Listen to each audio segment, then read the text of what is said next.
Okay, it's about time that I own up to my own mistakes. But don't worry, I'm not apologizing for anything. Let me just try to make it clear.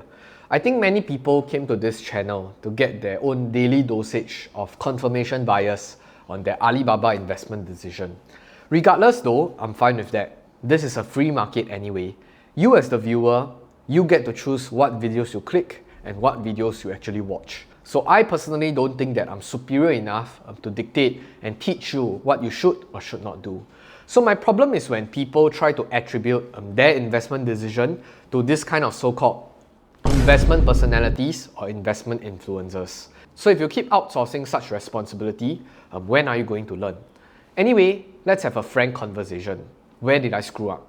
Coincidentally, we are celebrating the 1-year anniversary of this channel, where my first Alibaba related video gained some traction back on 10th April 2021. Look at how far we've come. 1 year later, hopefully a little wiser, and we have 10,000 people here subscribed to this clown on the internet. But even after subscribing, don't forget to smash the like button, because clearly it helped me some way or another. So through the entire course of investing into Alibaba throughout 2021 and even until today, I think tumultuous is an understatement. If I were to chart back all the way to Alibaba's price back in April last year, it was trading between the range of $220 to $240.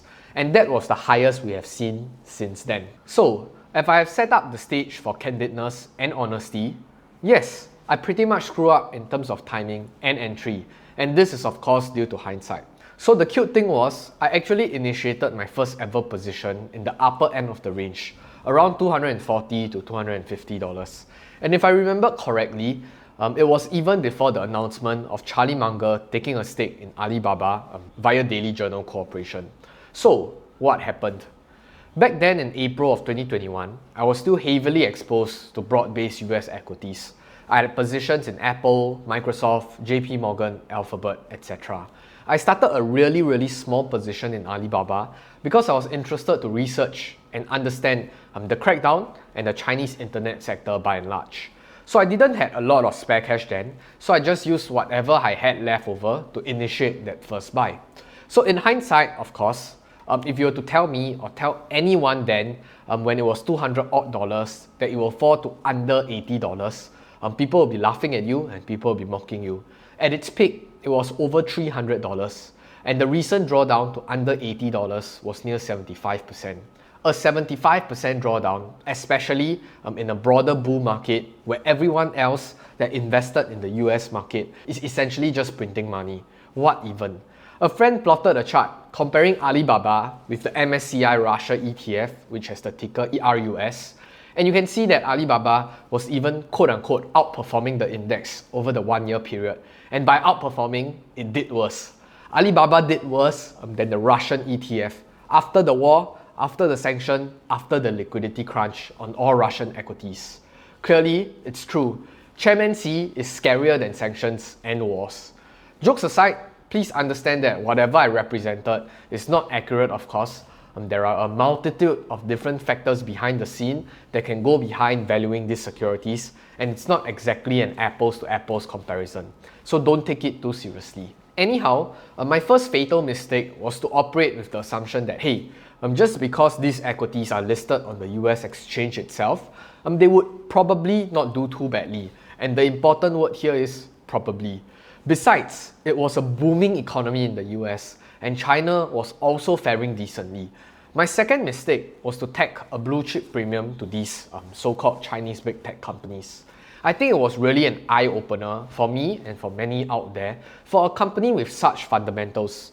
Nearing 1 billion users worldwide, it's an app that is ubiquitous. Pull out any Chinese, like literally any Chinese person you can see living in China, they probably have one of the two apps or both apps owned by the two main dragons, Alibaba and Tencent.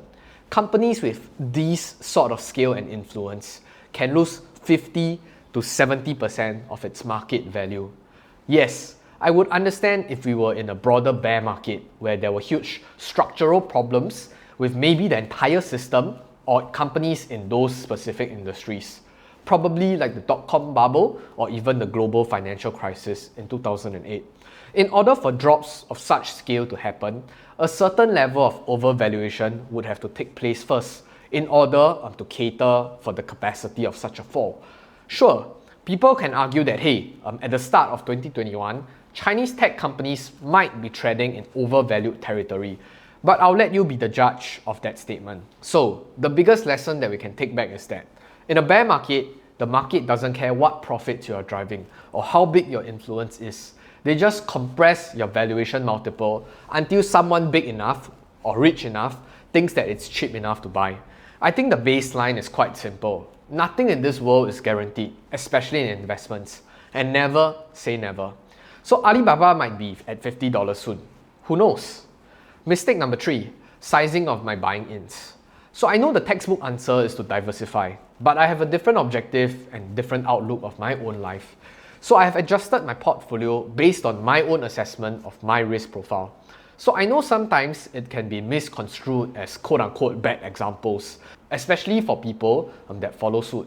But I'm just sharing what I'm doing. And I'm quite sure in most of my videos, I actually discourage people from imitating my actions.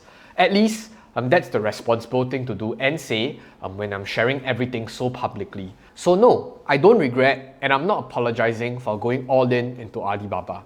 In hindsight though, I do regret for not sizing my buy-ins a little bit slower. So my last biggest tranche of buying was around the 110 to 120 range. And yes, for people who are avid subscribers, you know that I didn't buy any more shares under $100 when we were arguably in crazy territories. I had my own reasons on why I didn't buy more or quote-unquote buy the effing dip. You can check out this video here. So I started my first small purchase at 240 and the last big one at around 120. So my current cost sits at around $150. Could I have timed it better? Sure, most definitely. And if I'm that good, I would have bought my entire position at $73 when it was at its lowest just a few weeks ago. So let's also not forget, on a cost basis, my position is only around 30k odd USD. So relatively speaking, I know many of you have 6 digits or even 7 digits in Alibaba. And it's definitely going to be 10 times harder to lower your costs, which was why, in hindsight, I could have better sized my buying in. But no regrets though, because it made me reflect on the principles and my own system that I created and followed throughout the entire course of buying Alibaba. What worked, what didn't, and how could I do better next time? So the underlying methodology holds true, by the way. Buy good companies at a good enough valuation with a margin of safety. We all have our own assessments of the intrinsic value of varying companies in the stock market. So you ask 10 people, you get 10 different answers. So just do your own due diligence and you will be fine, provided that you are right more times than you're wrong. So to thank you for staying till the end of this video, I also wanted to share an observation on my own investment behavior after this entire ordeal itself. So humans are really interesting creatures.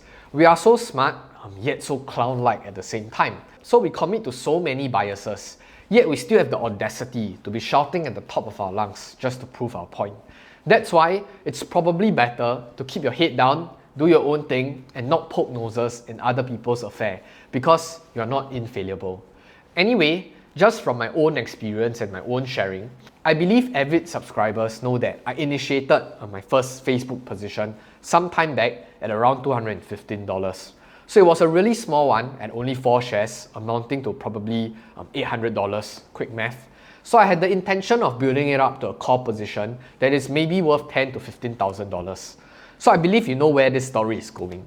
So at its lowest, just a few weeks back, Facebook was at 185, but since then, it bounced quite quickly. Of course, I'm not saying that it will not go lower, and if it does, then I'm more than happy because I'm on the accumulating side, and my decision to wait it out would be deemed as quote-unquote correct in hindsight. So I then asked myself 2 questions. Number 1, was my buying decision, such as the initial starting size and also the spread between the buy-ins, severely affected by the scarring incident of Alibaba? And number 2, is there really a right way to invest? So my answer was yes and no. What about you? With that, I'll see you in the next video, but more importantly, I will see you on the moon. Goodbye!